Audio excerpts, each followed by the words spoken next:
It can be a dark world sometimes. Don't be afraid to be a source of light. It can be a dark world sometimes, but don't be afraid to be a source of light. Peace, good people. Peace. How you feeling, Fee? Feeling pretty good today. How are you? I feel really good, present. Processed a lot of big emotions today in rehearsal, but grateful for the room to process those emotions. Beautiful. Yes. Thank you all for tuning in to another episode of Soul Affirmations with Felicia and Kariga. With Kariga and Felicia. And you, the listeners on the Black Love Podcast Network. Yay. Okay. If I'm going to do it, I have to do it like spot on. So I'll yay. All right. I like the tone and pitch and inflection. Felicia always brings us to such laughter. Sometimes we laugh at her. Sometimes we laugh with her, but we thank her for the laughter. Yeah. So I thought we'd do something a little differently today. Okay. Usually, like, we settle on one affirmation for the conversation, but I was kind of fumbling through my book and I was thinking, all right, well, let me just revisit this based on how I'm feeling today. And then I thought, man, that might be dope to ask Kariga to do the same. So based on how you're feeling, based on how I'm feeling, let's pull one and let's read it and go from there. Deal. I'd like you to go first, and I really like this pivot, Fee. Yeah? Yeah, because I think it's really human that we might have to affirm differently. We may not affirm the same on the same day. Yeah, so big ups on that pivot. Thank you. So I have my book, and I felt it was necessary to, one, revisit what my thinking was when I was writing the introduction, and then kind of go through the pages and see what I may need a reminder for. Got it. So I'm on page 10, and it reads, "My life is different from what I imagined, hoped for, or dreamed, but my experience is unique to me, and I'm making room to allow that to be. I'm taking time to learn more about what that means." My life is different from what I imagined, hoped for, or dreamed, but my experience is unique to me, and I'm making room to allow that to be. I'm taking time to learn more about what that means. I like that. Thank you. I think that when you explore it and take time to learn more about what that means, I think that's a courage, but also a gifting. And when you are afforded time and have the capacity to be there, you render offerings that can really light your path, but also light the path of others. I think it's consistent with what Soul Affirmations is. And one, I want to, before even moving any further, I want to name that we just got home, and there is a beeping sound that is happening. And it's actually, we think it's our fire, our smoke detector, or it's the carbon monoxide detector. But we've checked them. We checked them, but it's beeping. So if you hear the beep, just understand that we're still trying to figure out why it's beeping.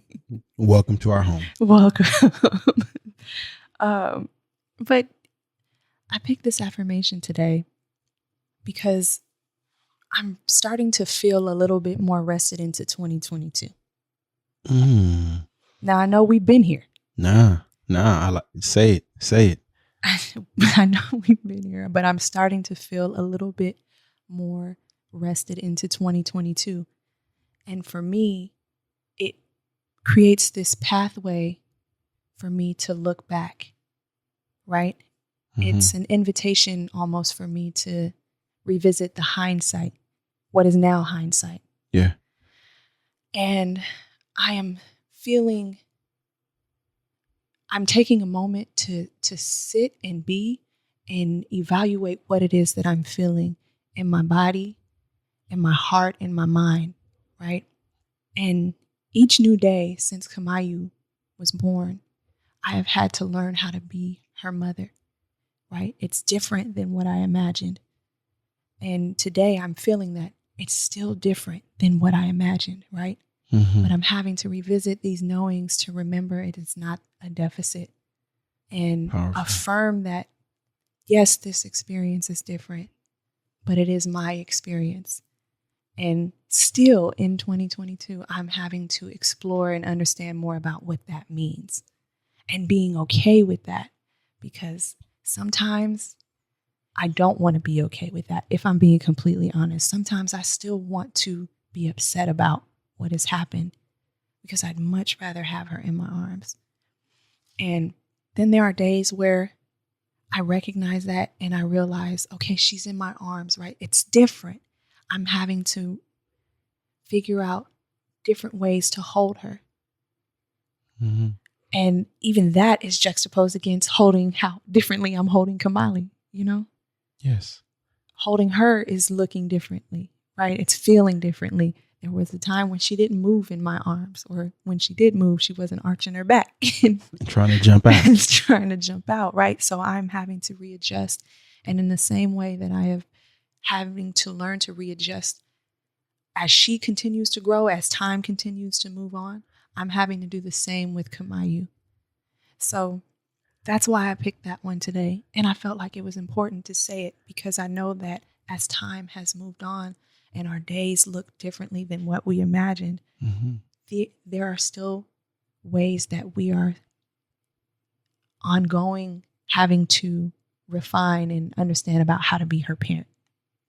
Yes, see? Yes. I so deeply appreciate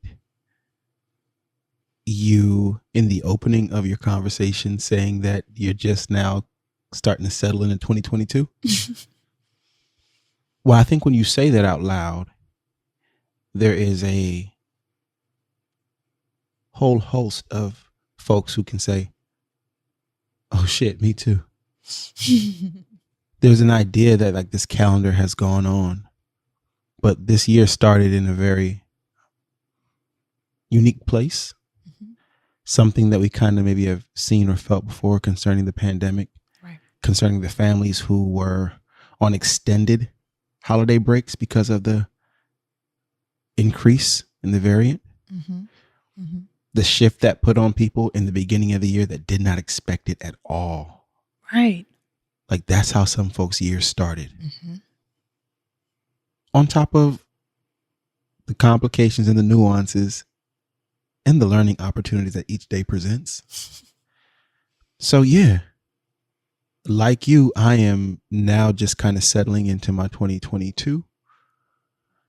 And when I talked about moving the large, like doing the large emotional work today, we were in rehearsal for an upcoming show. And while in rehearsal, an offer came for another show. And I thought it was so unique that I was in capacity to process this. Whereby previously I didn't have the room to perform, rehearse, create new music, right? Spend time out the house. And it struck me emotionally that I have capacity. Mm-hmm. But as I looked around, I could acknowledge that capacity is informed by the people who have been loving me gently and intuitively along the way. Mm-hmm. And now we're creating this amazing music together, and it sounds different because each person has a knowing of the journey, and each person has experienced a unique set of challenges or setbacks of their own. Mm-hmm. So we really just took a prayer break and acknowledged the gifting and the perseverance within this collective that allows us to go on and do this very important work, this storytelling, this moving and shifting of worlds and writing new worlds with our words and shaping realities. So rehearsal was on fire today, and we created some new music because the space was open. Wow. So I think a unique bridge from your affirmation to what affirms me today. The affirmation that I selected comes from my text, the Manifesting Light Within Soul Affirmations, and it's page 34. And it is also an affirmation that I previously didn't make room for. And I find myself making room for a collection of affirmations that I felt like I put to the side for a really long time. But when I come to these, I'm present and I'm whole with them. So page 34 reads, today, I will pour into my genius. Today, I will pour into my genius. And if I look at this text and read yours from page 10, my life is different from what I imagined. That is very much me. Hoped for or dreamed, but my experience is unique to me. And I'm making room to allow that to be. I'm taking time to learn more about what that means. As a songwriter, as a performer, in this modern era, I saw a whole lot of things happen and grow before my eyes. And it wasn't yet time for me to participate. I've seen careers begin and take off in the time that I was called to go inward and reflect. And another affirmation of yours that helped me through that is the one that reads, I find so much more beauty in life when I'm not comparing or something. When I'm living without comparison, I see so much more beauty. When I'm living without comparison, I see so much more beauty. That was so important for me. As an artist, as a songwriter, as a performer. And nor did I have the desire to be there. So when I was watching these flowers blossom before me, I could earnestly celebrate what was happening. And I didn't know when or if my flowers would bloom. So coming to a space today and rehearsing and saying these words out loud, saying them out loud with repetition was really powerful because it's not just songs, it's my story. Yeah. And it is our collective stories. Yep. And I think that when we take time to learn more about what that means, it gives us access to a special place of knowing that can be referred to as one's genius. I was just going to say that's exactly what I'm feeling. That deep knowing. Yeah. The deep knowing, the one that isn't waiting for someone else to confirm, is not challenged if someone else can't see it. Because you know. And I think that when we talk about folks affirming, or it's not validation we seek, but when they offer validation to what we're achieving or doing. But seldomly do I hear the conversation of how we are challenged when they don't see it. And the messaging that sends back to you. Yeah. But the knowing that I have now, it doesn't matter who can't see it. I know the sun is shining. I know what the sun is doing in my life. I can feel it. And I think that these spaces, exploring one's emotion and processing, and you talked about hindsight. Yeah. Well, hindsight is that very special vision, right? That we wish we all had when we're in the middle of the storm. But we don't know how it's going to turn out. But when you've lived and you've seen the other side of the storm, I bank that knowing. Yeah. In the event that life should offer me a storm again, my posture is different. Mm-hmm. And there are so many folks who are in the middle of a storm. And when someone can offer them a knowing that helps them fasten secure, that's important work, yo. Mm-hmm. That's important work. And I'm grateful that I'm afforded the spaces and the opportunities to do that work on myself and then create the conditions for others to do it for themselves. Create the conditions for others. That's what this work is creating the conditions. So that we can all love more abundantly. That's what we do. So you create different access points. Your honesty is one of them for us, Felicia. Your honesty, it is not rehearsed. It is not forced. It is truly where she is. And because you've been able to move at this pace, it offers us reminders that we're actually all making adjustments. Mm-hmm. We often look to a new year with hopes, with aspirations, with challenges for ourselves to become the better version of ourselves. But we do this largely through a process of envisioning. Now we prepare, we make plans for the year to come. You might have some projections, but those are just projections. Okay. We make these plans and even have vision boards. But what clearer vision is there than hindsight?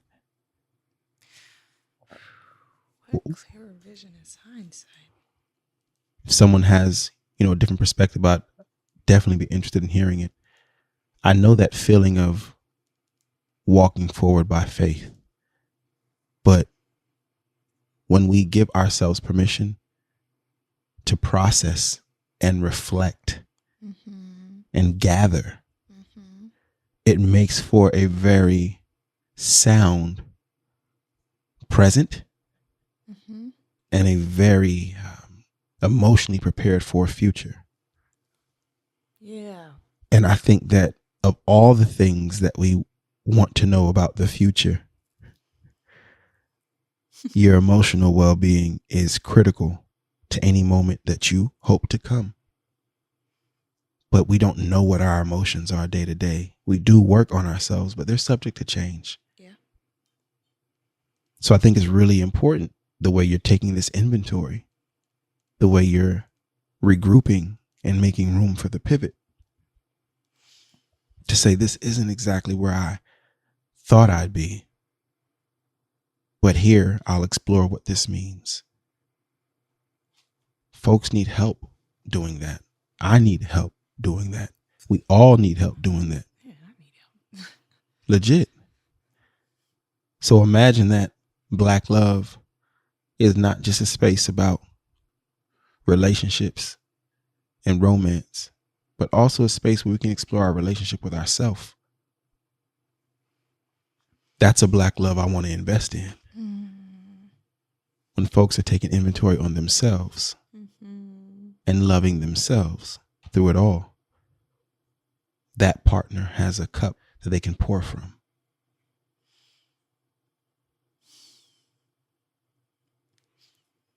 I just take a deep breath on that.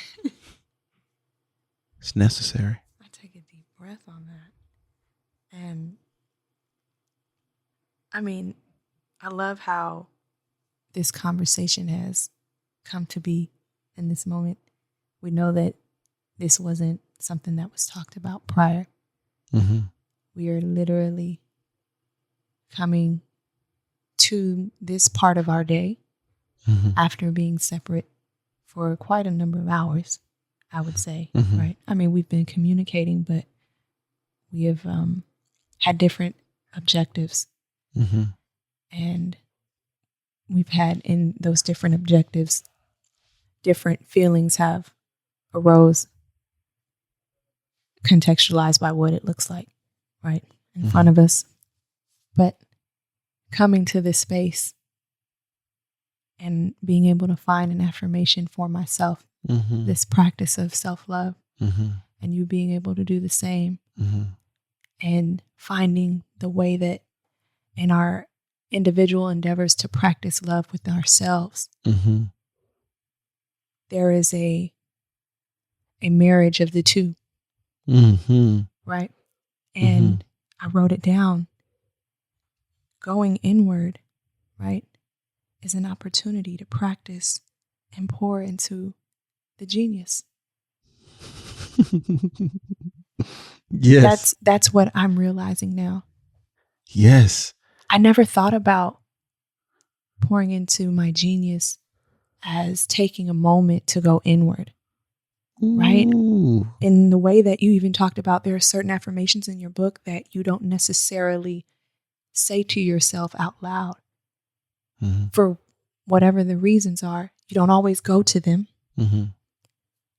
And I would also argue that that affirmation in particular has been one that I haven't traditionally gone to either.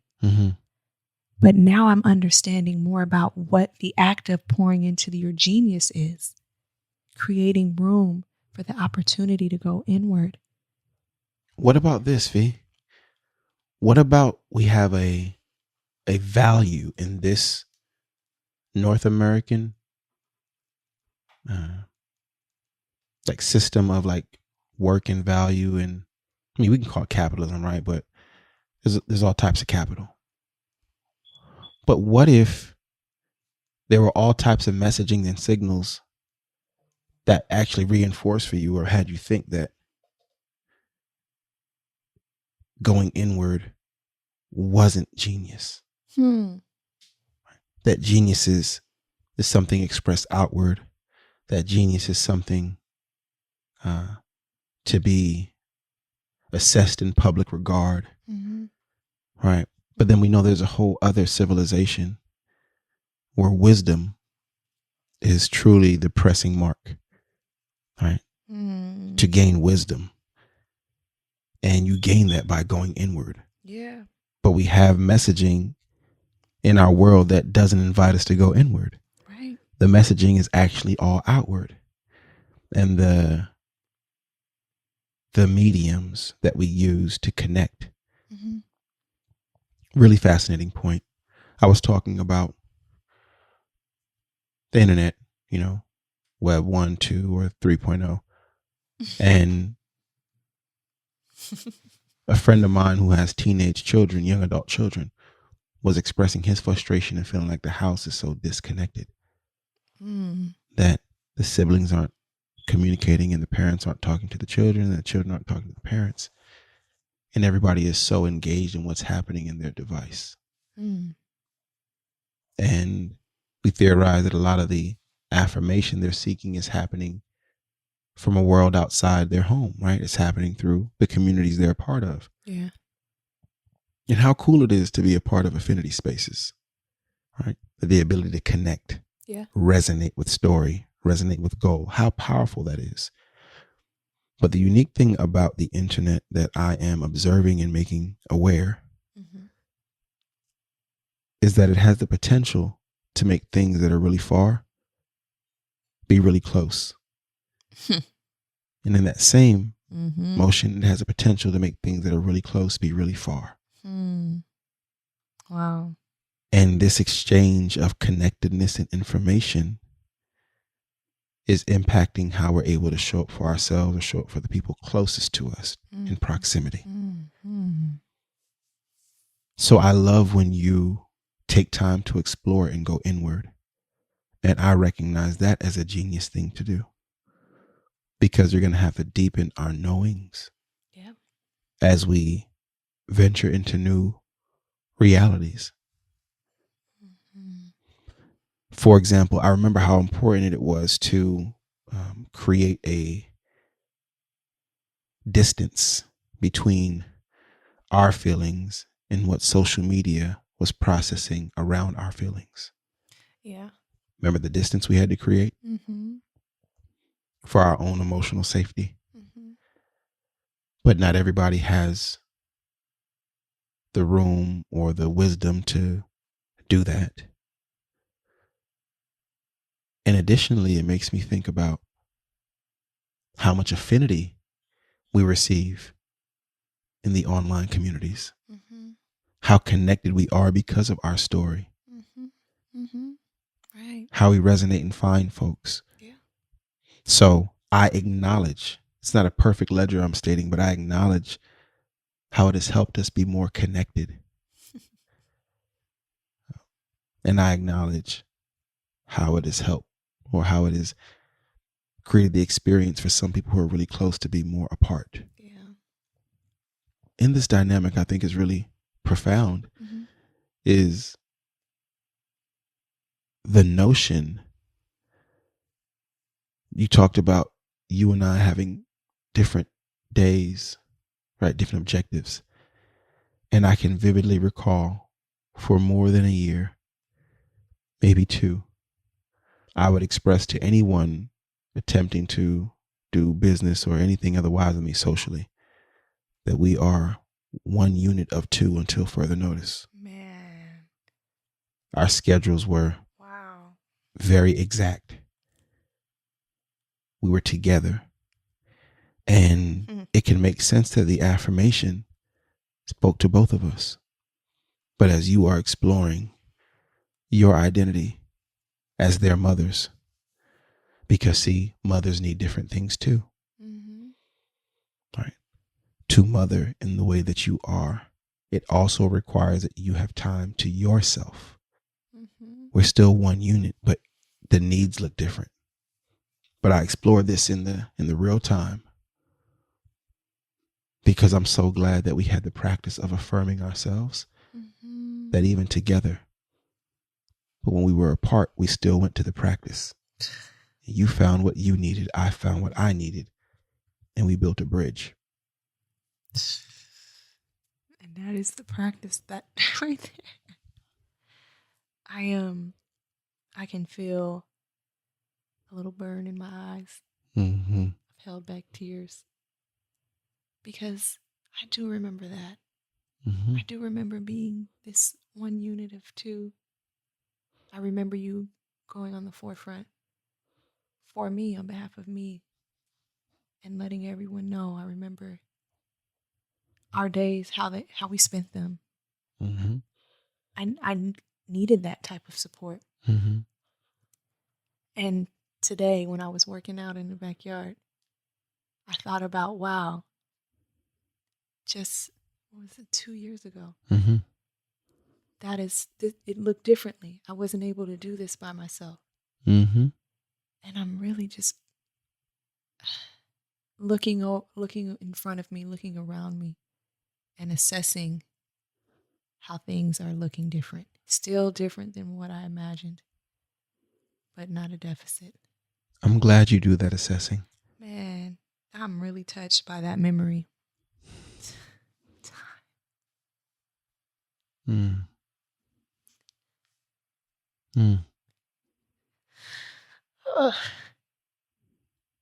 But the knowing is with you always. We can't leave Kamali in a bed anymore because she's so mobile. Whereas when she was much smaller, she could sleep in the bed and we can put the pillows around, right? Right. But I'm in the same way that her needs have changed. It requires us to grow and move different at being the fullest version of ourselves for her, because her growth is so rapid and we see it day by day. Yep. With our Kamayu, it's your assessing that makes room to make sure you are growing and changing with the way she needs to be held. Yep. Because if you don't assess, you have no way of totally knowing. So I am encouraged by your assessing. I am encouraged by your processing. I'm encouraged that we have room to explore this part of the love, this part of the grief, this part of the, it looks different than I imagined or hoped. Yeah. But it's important because